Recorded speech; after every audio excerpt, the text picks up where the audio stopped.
আসসালামু আলাইকুম প্রিয় ভাইরা, আপনারা অনেকেই কমেন্টে অথবা মেসেজে আমাকে ইনবক্স করেছেন বা কমেন্ট করেছেন বা কলরি করতেছেন যে কাতারে এমুক কোম্পানি বা এমুক ফুড ডেলিভারি কোম্পানি, এমুক কনস্ট্রাকশন কোম্পানি তারা কীরকম বা তাদের কোম্পানি কীরকম, এটা জানার জন্য আমাকে অনেকেই মেসেজ করেছে। তো আমি একটা কথা আপনাদের উদ্দেশ্যে বলি, দেখেন হাজার হাজার কোম্পানি, আমি কীভাবে বলবো তাদের নাম, তাদের কোনো নিজস্ব কোনো ওয়েবসাইটই নেই। তো আপনারা ট্রাই করবেন যে কোম্পানিগুলি যে নামের যে মিনিংসটা আছে, এই মিনিংসটা আপনারা গুগলে সার্চ করবেন, পাশাপাশি কাতার লিখে দেবেন। তো সেই ক্ষেত্রে আপনারা মনে করেন জানতে হবে তাদের নিজস্ব ওয়েবসাইট আছে কি না। যদি থাকে অটোমেটিকলি চলে আসা পড়বে আপনাদের কাছে এবং লোকেশনে চলে আসা পড়বে এবং তাদের রিভিউ কীরকম সেটা জানবেন।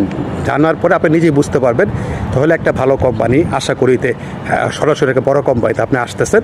আর বড় ধরনের সরাসরি কোম্পানিগুলি কিন্তু এই ধরনের ওয়েবসাইট থাকে, আর ছোটোখাটো কোম্পানি কিন্তু একটাও থাকে না। আপনারা ট্রাই করবেন, আর ভিডিওটা শেয়ার করে দেবেন একজনকে দেখার জন্য, জানার জন্য। আল্লাহ হাফিজ, ভালো থাকবেন, সুস্থ থাকবেন, আসসালামু আলাইকুম।